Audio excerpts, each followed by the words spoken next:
সম্মানিত দর্শক, সকলকে আন্তরিক অভিনন্দন ও মোবারকবাদ জানাচ্ছি। আমার হাতের ভিতরে সুনান আদ-দারিমি কিতাবটি দেখতে পাচ্ছেন। এটি হলো আল জুজউস সানি, দ্বিতীয় খণ্ড। এখানে একটি অধ্যায় কায়েম করা হয়েছে, বাবু আইয়ুল মুমিনিনা খায়রুন, কোন মুমিন বান্দা উত্তম। এখানে একটি অধ্যায় কায়েম করা হয়েছে। আজকে আমি আপনাদেরকে হাদিস থেকে সুন্দর একটি কথা শুনিয়ে যাব ইনশাআল্লাহ। আন আবি বকরতা রাদিয়াল্লাহু তাআলা আনহু আন্না রাজুলান ক্বালা, হযরতে আবী বকর রাদিয়াল্লাহু তাআলা আনহু ইরশাদ করেছেন, তিনি আন্না রাজুলান ক্বালা, নিশ্চয়ই একজন ব্যক্তি বললেন, আল্লাহর হাবিবের কাছে প্রশ্ন করলেন, ইয়া রাসূলুল্লাহ আইয়ুন নাসি খায়রুন, হে আল্লাহর রাসূল, কোন মানুষটি আল্লাহর কাছে উত্তম? রাসূলুল্লাহ সাল্লাল্লাহু আলাইহি ওয়াসাল্লাম জবাব দিয়েছেন, মান তালা উমরুহু ওয়া হাসুনা আমালুহু। আল্লাহর হাবিব বললেন, যেই ব্যক্তি দীর্ঘ হায়াত পেয়েছে আর এই লম্বা হায়াতের ভিতরে যার আমলকে সুন্দর করতে পেরেছে, সেই ব্যক্তি হলো সবচেয়ে উত্তম মানুষ। সুবহানাল্লাহ।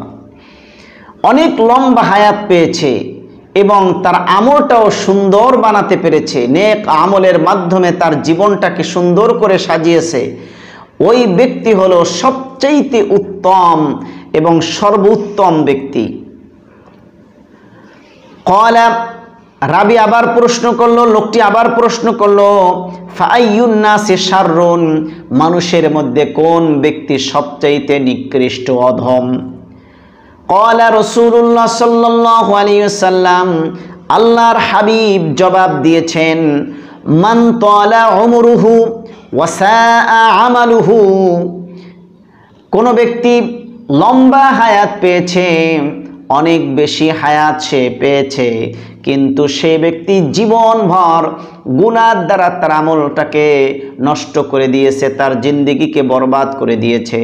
এই লম্বা হায়াতের জিন্দিগি সে গুনাহ ছাড়া আর কিছু করে নাই, নেক আমল করে নাই, শুধু গুনাহ আর গুনাহ দিয়ে তার জিন্দিগিটাকে নষ্ট করে দিয়েছে। এই ব্যক্তি হলো সবচেয়ে নিকৃষ্ট ব্যক্তি, মানুষের মধ্যে সবচেয়ে অধম এবং নিকৃষ্ট মানুষ হলো এই ব্যক্তি। আল্লাহু আকবার। সেজন্য রাসূল বলেছেন, লম্বা হায়াত পাইল কিন্তু গুনার দ্বারা সে ব্যক্তি জর্জরিত হয়ে গেল। ওয়াসাআ আমালুহু, তার সব কাজকর্ম গুনার দ্বারা পরিপূর্ণ করে ফেলেছে, ভালো আমল সে করে নাই, অন্যায় অপরাধ দ্বারা তার জীবনটাকে ধ্বংস করে দিয়েছে, নষ্ট করে দিয়েছে। ওই মানুষটি হলো সবচেয়ে নিকৃষ্ট মানুষ। তাহলে আমরা বুঝলাম, যে ব্যক্তি লম্বা হায়াত পেয়েছে এবং তার জীবনটাকে আমল দিয়ে সুন্দর করেছে, সে ব্যক্তি হলো সর্বোত্তম মানুষ। আর যে ব্যক্তি লম্বা হায়াত পেয়েছে কিন্তু গুনার দ্বারা তার জীবনটাকে নষ্ট করেছে, এই ব্যক্তি হলো নিকৃষ্ট মানুষ। আল্লাহ সুবহানাহু ওয়া তাআলা আমাদেরকে সর্বোত্তম মানুষ হওয়ার তৌফিক দান করুক, অধম মানুষ হওয়ার থেকে আল্লাহ আমাদের সকলকে হেফাজত করুক। আমিন।